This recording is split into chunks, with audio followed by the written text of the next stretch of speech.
মহাসংগ্ৰাম অব্যাহত আছে। আমি প্ৰতিটো খবৰ আপোনালোকক বিস্তৃতভাৱে জনাই আছো আৰু এইবাৰ পোনপটীয়া সম্প্ৰচাৰত আপোনালোকক লৈ গৈছো। এনডিএফবি প্ৰগতিশীলৰ ডেজিগনেটেড কেম্পত উপস্থিত আছে আমাৰ সাংবাদিক শান্তিগিৰি নাৰ্জাৰী। শান্তিগিৰি, কি কয় কেডাৰসকলে? হয়, নিশ্চয়কৈ আজি তৃতীয় পৰ্যায়ৰ নিৰ্বাচন অথবা অসম ৰাজ্যখনৰ 4টা সমষ্টিৰ কাৰণে অসমত অন্তিম পৰ্যায়ৰ লোকসভা নিৰ্বাচন এনেদৰে কোকৰাঝাৰ, ধুবুৰী, বৰপেটা, গুৱাহাটীখন আজি দিনটোত ৰাতিপুৱা 7 বজাৰ পৰা বৰ্তমান সময়লৈকে ইয়াৰ দেখা গৈছে ইভিএম মেচিন বা অন্য স্পেচিয়েলিষ্ট ডিজিটেল কেম্পসমূহ দেখা গৈছে। ইয়াৰ বেলেট পেপাৰ ছিষ্টেমৰ মাধ্যমেৰে ইতিমধ্যে ভোটাৰ নিজৰ ভোটাধিকাৰ সাব্যস্ত কৰিছে। আমি বৰ্তমান অৱস্থিত আছোঁ কোকৰাঝাৰ জিলাৰ চেৰপাংগুৰি খুংগুৰিত থকা এনডিবি প্ৰগ্ৰেছিভ কেম্প ডিজিটেল কেম্পত, যি কেম্পত ইতিমধ্যে দেখা গৈছে নিৰ্বাচনী প্ৰশাসন অথবা জিলা প্ৰশাসন ইতিমধ্যে এনডিবি ডিজিটেল কেম্পত থকা সদস্যসকলক তেখেতে এটা সুবিধা এটা তেখেতসকলক প্ৰদান কৰিছে যে বেলট পেপাৰৰ মাধ্যমে তেখেতৰ বেলট পেষ্টলৰ মাধ্যমে তেখেতক ভোটদান কৰিবলৈ সুবিধা দিছে। এনেদৰে দেখা গৈছে ইয়াত যথেষ্ট সংখ্যক ইয়াৰ কেম্পত থকা সদস্যক তেখেতক ইতিমধ্যে নিজৰ ভোটাধিকাৰ সাব্যস্ত কৰিলে। আমি কথা পাতিব চেষ্টা কৰিছোঁ এনডিবি প্ৰগ্ৰেছিভ সদস্যসকলৰ লগত, কিয়নো আজিৰ দিনটোত তেখেতসকলে ডেমক্ৰেটিক দেশখনৰ বা নাগৰিক হিচাপে তেখেতসকলে নিজৰ ভোটাধিকাৰ সাব্যস্ত কৰিলে। তাতে আপোনালোকক দেখা গৈছে ইয়াত যথেষ্ট ইয়াত সদস্য আছে। ইয়াত আপোনালোকে এতিয়া সুবিধা দিছে চৰকাৰ বা নিৰ্বাচনী প্ৰশাসন আপোনালোকক বেলেট পেপাৰ দিছে। আপোনাৰ কেনে লাগিছে কেম্পৰ ভিতৰত? বহুত ভাল লাগিছে।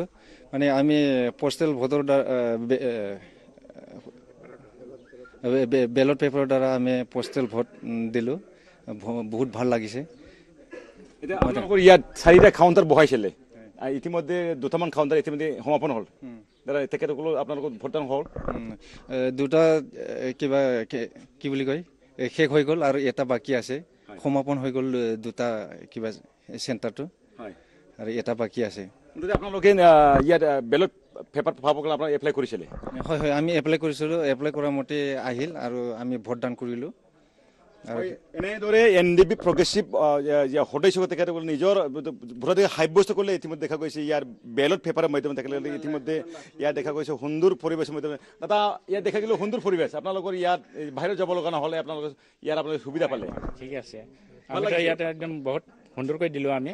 আমি আজি যিমানখিনি ভোট হৈছে এইখিনি আৰু চব জেগাতে শান্তিপূৰ্ণ হওক বুলি আমি ভাবিছোঁ আৰু কি এনেকুৱা কোনো এটা বিশেষ পৰিস্থিতি হ'ব নালাগে, এইটোৱে আমি কামনা কৰিছোঁ। ইয়াত দেখা গৈছে ইয়াত চৰকাৰৰ ফালৰ পৰা ইয়াৰ কলকাতা নিৰাপত্তা ডেভেলপমেণ্ট কৰিছে। ইয়াতে একদম চৰকাৰী নিৰাপত্তাটো ভালদৰে দিয়া হৈছে। সিহঁতে পলিং যি এজেণ্টবিলাক আহিছে এইবিলাকক ভালকৈ নিৰাপত্তা দিয়ে আনিছে। আমাৰ ইয়াত এনেকুৱা কোনো এটা প্ৰব্লেম হোৱা নাই আৰু কি, বহুত শান্তিপূৰ্ণ। আমি জনাত আপোনালোকক কেম্পসমূহত আপোনালোকে তেনেকৈ সুবিধা দিছে? বৰপেটা, বাক্সা জিলা আৰু ওদালগুৰি জিলাতো তেনেকৈ আপোনালোকক সুবিধা দিছে আজিৰ দিনত?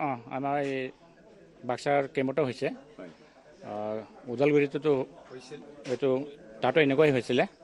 এনেকুৱা কোনো এটা প্ৰব্লেম হোৱা নাই। আমি একদম শান্তিপূৰ্ণভাৱে দিছোঁ আৰু কি।